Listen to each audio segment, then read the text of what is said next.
Hello বন্ধুরা, নমস্কার। আজকে আবার একটা দারুণ স্বাদের রেসিপি নিয়ে চলে এসেছি। আশা করছি আজকের রেসিপিটা তোমাদের খুবই ভালো লাগবে। ভালো লাগলে অবশ্যই লাইক, কমেন্ট, শেয়ার করবে। আর যে সকল বন্ধুরা এখনও আমার চ্যানেলটাকে সাবস্ক্রাইব করনি, অবশ্যই সাবস্ক্রাইব করে নিও। আর এই দিদিটাকে সাপোর্ট করো, আনামারি ফ্যামিলির একজন সদস্য হয়ে যাও। তাহলে চলো আজকে দারুণ স্বাদের রেসিপিটা শুরু করা যাক। এখানে দেখো আমি 4 পিস কিন্তু গলদা চিংড়ি নিয়ে নিয়েছি, ছোট বড়। তোমরা কিন্তু বেশি বা কম করেও নিতে পারো। এখানে আমি 4 পিস দিয়েই কিন্তু আজকে এই গলদা চিংড়ি ঝোল বানিয়ে দেখাবো। আমরা তো অনেক কিছু চিংড়ি মাছের রেসিপি খেয়ে থাকি, কিন্তু চিংড়ি মাছের ঝোলটাও কিন্তু খেতে খুবই ভালো লাগে। সহজ পদ্ধতিতে কিভাবে চিংড়ি মাছের ঝোলটা করতে হয়, খেতেও ভালো লাগবে, সেটাই কিন্তু আমি তোমাদের আজকে বানিয়ে দেখাবো।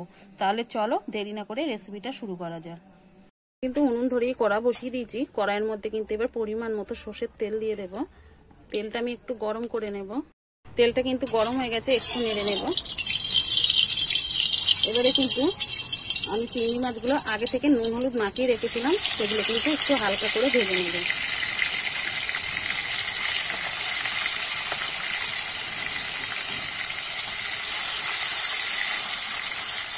মাছগুলো দেখাম কিন্তু উল্টে পাল্টে লাল লাল করে ভেজে নিয়েছি। এবারে কিন্তু তুলে নেব।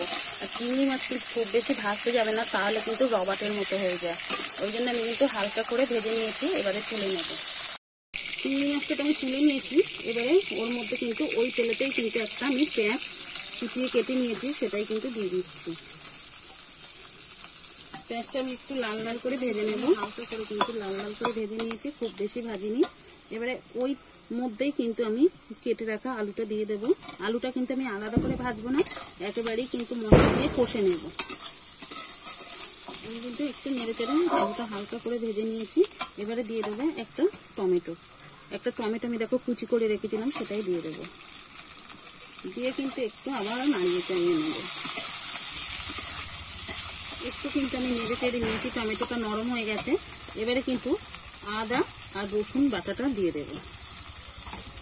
দিয়ে আবার একটু কিন্তু ভেজে নেব, যাতে কাঁচা গন্ধটা চলে যায়। কষিয়ে নিয়েছি, তার সাথে মশলাগুলো কিন্তু আমি দিয়ে দেবো একে একে। দেখো এখানে আছে ধনে গুঁড়ো, জিরে গুঁড়ো আর একটু কিন্তু ঝাল লঙ্কার গুঁড়ো, সেটা কিন্তু দিয়ে দিচ্ছি। পরিমাণ মতো হলুদ গুঁড়ো, স্বাদ মতো লবণ। এবারে এখানে কিন্তু আমি একটুখানি জল দিয়ে দেবো, যেহেতু গুঁড়ো মশলাটা কিন্তু কষানোর সময় পুড়ে যেতে পারে, তখন কিন্তু তিতো হয়ে যাবে। এই জন্য একটু জল দিয়ে আমি কিন্তু মশলাটা কষিয়ে নেব।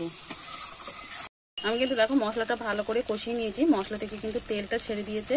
এবারে কিন্তু ভেজে রাখা চিংড়ি মাছটা আমি দিয়ে দেবো। দিয়ে একটু নাড়াচাড়া করে নেব।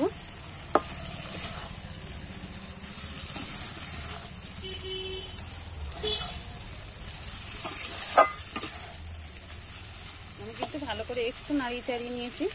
এবারে কিন্তু আমি জল দিয়ে দেব।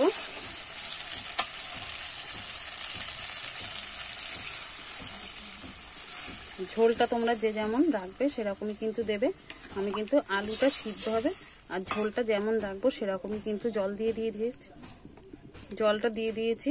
এবারে কিন্তু ভালো করে ফুটিয়ে নেব, যেহেতু আমি কষাতেই কিন্তু আলুটা অনেকটাই সিদ্ধ হয়ে গেছে। তো আমার রেডি হয়ে গেছে।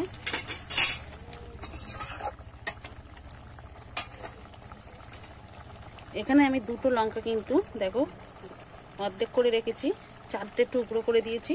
এখানে কিন্তু একটু গার্নিশের জন্য লঙ্কাগুলো আমি দিয়ে দিলাম। এবারে কিন্তু আমি নামিয়ে নেব। চিংড়ি মাছের কিন্তু আলুটা দিয়ে ঝোল হয়ে একদম রেডি হয়ে গেছে।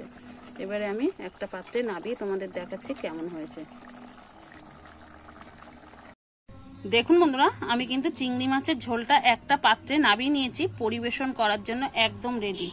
দেখতে কতটা লোভনীয় হয়েছে সেটা কিন্তু তোমরা দেখেই বুঝতে পারছো। আর খুব কিন্তু কম তেল মশলায় কিন্তু এই চিংড়ি মাছের ঝোলের রেসিপিটা বানিয়ে দেখালাম। ঝটপট কিন্তু যতটা ঝটপট কিন্তু এই চিংড়ি মাছের ঝোলটা বানানো হয়ে যায়, তার চেয়েও কিন্তু সুস্বাদু লাগে খেতে বন্ধুরা। অসাধারণ কিন্তু হয় এই চিংড়ি মাছের ঝোলটা। আর আজকের রেসিপিটা কেমন লেগেছে অবশ্যই কিন্তু কমেন্ট করে জানাতে ভুলবে না। তাহলে আজকের মতো রেসিপিটা এখানেই শেষ করছি। আবার নতুন কোনো রেসিপির সঙ্গে দেখা হবে। ততক্ষণে ভালো থাকবেন, সুস্থ থাকবেন, সাবধানে থাকবেন। অবশ্যই বাড়িতে এইভাবে একবার চিংড়ি মাছের ঝোলটা বানিয়ে খেয়ে দেখবেন, খেতে কিন্তু খুবই অসাধারণ হয়।